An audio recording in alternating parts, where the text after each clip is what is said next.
Oke, Assalamualaikum warahmatullahi wabarakatuh. Jumpa kembali di Suendi Channel atau channel ini, channel yang membahas tentang pompa air tanpa listrik kebanyakan ya. Ada beberapa tentang elektronika. Nah, kali ini saya tidak banyak praktek untuk tentang pompa air tanpa listrik, tapi saya akan fokus membahas pertanyaan-pertanyaan yang masuk ke channel ini tentang tentang pompa air tanpa listrik atau pompa hidram. Jadi saya rangkum, ini ada 7 pertanyaan ya, ada 7 pertanyaan. Jadi saya berusaha menjawab beberapa pertanyaan yang masuk, dan kalau ada pertanyaan lain yang tidak termasuk di dalam pertanyaan ini, bisa ditanyakan langsung ke kolom komentar ya. Oke, sebelum saya lanjut ke pertanyaan pertama, ada baiknya dibantu subscribe dan tekan tombol lonceng untuk mendapat notifikasi dari video terbaru dari channel ini.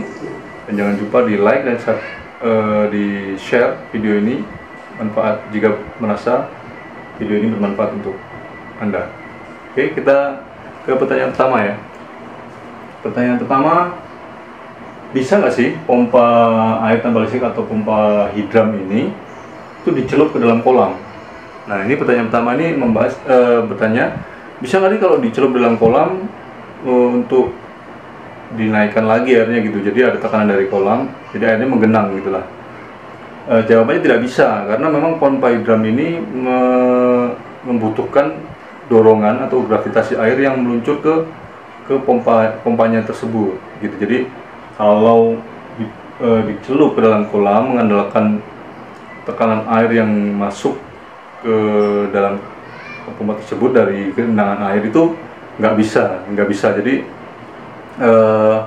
Jadi jawabannya untuk yang pertanyaan pertama ini nggak bisa ya. Jadi artinya nggak bisa bekerja pompa ini kalau dicelup dalam kolam, karena dia butuh gravitasi air.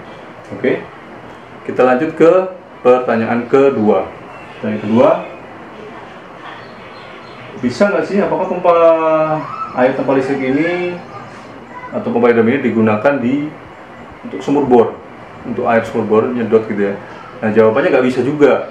Kenapa? Soalnya sifatnya kalau sumur bor ini disedot airnya gitu. Jadi kalau pompa hidram ini bekerja berdasarkan gravitasi air yang seperti saya bilang tadi. Jadi harus ada tekanan air yang mengalir ke pompa tersebut dan mendorongnya ke tempat yang lebih tinggi dari sumber air tersebut. Jadi kita mengandalkan, lebih tepatnya dipakai seringnya di sungai gitu ya.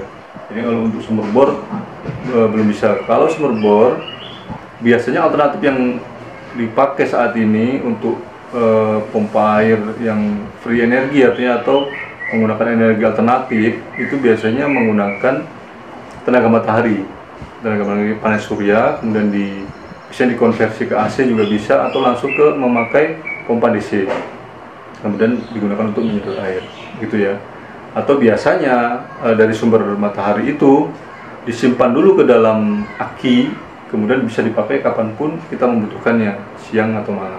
Oke, kita lanjut ke pertanyaan ketiga ya. Pertanyaan ketiga ini, Bang, minta tolong dong dibuatkan skemanya jadi nggak repot gitu. Jadi waktu lihat video cara pembuatan mungkin bingung ya, jadi agak repot lihatnya, kok kayak gini, mungkin dia minta dibuatkan skemanya. Oke, saya coba gambarkan secara simple lah ya, seperti ini. Mungkin bisa dilihat. Nah, disitu saya gambarkan secara simple. Di fokusnya lihat di bagian klepnya ya, klep hantar dan klep buang. Jadi di situ terlihat perbedaan pembuatan atau perbedaan desain dari klep hantar dan klep buang. Kalau klep hantar ini bisa pakai klep yang sudah ada di pasaran. Klep hantar itu bisa dipakai di pasaran. Tinggal Anda kurangi saja tekanannya, atau Anda bisa kurangi per yang ada di dalam tekanan. Jadi tekanannya itu nggak terlalu besar gitu. Kalau yang dijual di pasaran itu dipakai untuk pompa air yang memakai listrik gitu. Jadi tekanannya kan gede gitu. Jadi kalau ini tekanannya agak lebih pelan gitu ya. Nah, itu bisa dikurangi tekanannya. Kemudian klep buangnya inilah yang menjadi kunci, karena memang jarang nggak ada di pasaran. Mungkin bisa beli lewat orang ke orang gitu ya, yang pengrajin pompa hidram bisa beli di situ. Nah, itu nanti bisa. Tapi kalau sebaiknya, saran saya mungkin untuk bisa memahami, Anda bisa buat klep klep buangnya tadi. Di channel ini juga sudah banyak saya buat cara-cara pembuatannya gitu ya. Nah, jadi begitu desainnya, dari input air masuk, kemudian ada klep hantar, klep buang. Klep buang ini memompa air ke arah klep hantar, dan dari klep hantar ini kemudian naik ke tabung. Ada tabung, tujuannya untuk membantu menekan air ke atas. Jadi air ini tidak bisa balik lagi, mau nggak mau ke atas, ditekan, dibantu tekan dengan klep buangnya ya. Oke, itu tadi pertanyaan ketiga ya, mudah-mudahan bisa puas. Kita lanjut ke pertanyaan keempat. Pertanyaan keempat, Bang, saya ini sudah buat tapi terus gagal terus gitu, kok apa sih? Nah, dari beberapa orang yang masuk ke saya atau chatting langsung ke saya, itu kesalahan yang sering sekali dibuat itu biasa menyambungkan langsung pompa air tanpa listrik atau pompa air drum ini ke keran. Nah, keran ada di rumah itu bisa disambungkan langsung. Nah, itu akan menghambat dari proses kerja dari pompa air tanpa listrik atau pompa air drum ini. Kenapa? Karena ukuran keran juga itu setengah in. Kemudian biasanya orang membuat ini dengan ukuran 1 in sama dengan yang ada di video. Dan itu akan membuat si pompa ini nggak mau bekerja karena tekanan airnya, volume airnya kurang gitu. Jadi tekanan ke klepnya tadi nggak rata lah gitu ya, nggak seimbang, nggak sesuai sama yang dibutuhkan. Jadi saran saya persis yang ada di video, jadi pakai ember bekas penampungan gitu lah ya. Jadi dari keran itu bolehlah masukin air ke situ. Jadi biarkan air itu lepas dulu dari tekanan yang ada di keran, dari toren itu lepas dulu ke ember. Dari ember itu baru kita salurkan atau kita arahkan ke pompa hidran gitu. Jadi kalau mau uji coba di rumah begitu caranya. Jadi jangan langsung dari keran, sambungin langsung pakai selang atau pakai pipa ke pompa hidran. Jadi itu bakal gagal ya, nggak bisa ya. Jadi itu kebanyakan kegagalan yang sering orang buat waktu uji coba pompa hidran. Jadi untuk diperhatikan itu. Jika ada faktor lain mungkin bisa tanyakan langsung ke kolom komentar ya. Oke, kita lanjut ke pertanyaan kelima. Apakah pompa ini cocok atau rekomendasi untuk sirkulasi hidroponik? Nah, ini orang-orang pecinta hidroponik sering menanyakan ini. Dia ingin pakai untuk sirkulasi air di hidroponiknya gitu. Jadi kalau dari saran saya atau rekomendasi saya itu nggak cocok ini untuk sirkulasi hidroponik. Karena apa? Pompa hidram ini akan membuang hampir 80-90% itu air lewat lewat klep buang tadi, klep buang. Kemudian yang diteruskan itu hanya sekitar 10-20%. Jadi mungkin di situ akan ada kerugian lah ya kalau mau dibikin sirkulasi. Jadi mungkin kalau airnya ini seperti air sungai, otomatis kalau terbuang pun akan mengalir ke sungai lagi gitu. Jadi itu nggak masalah. Jadi kalau ini untuk sirkulasi yang air yang memang benar-benar kita mau manfaatkan sistem sirkulasinya, itu nggak cocok pompa hidram ini. Dan alternatifnya apa? Untuk saat ini alternatif yang ada itu pompa air tenaga matahari gitu ya. Tapi itu tetap Anda perlu perhitungkan lagi untung ruginya, karena untuk perhitungan tentang hidroponik saya mungkin nggak terlalu banyak tahu ya. Jadi mungkin Anda yang lebih tahu, jadi bisa Anda perhitungkan dari harga dan perawatan dari pompa menggunakan tenaga matahari. Oke, kita lanjut ke pertanyaan ke-6. Apa saja sih nama alat atau barang yang digunakan? Oke, saya coba ingat-ingat ya, atau coba gambarkan di sini melalui video yang mungkin yang ada ini ya. Jadi dari atas dulu saya coba gambarkan.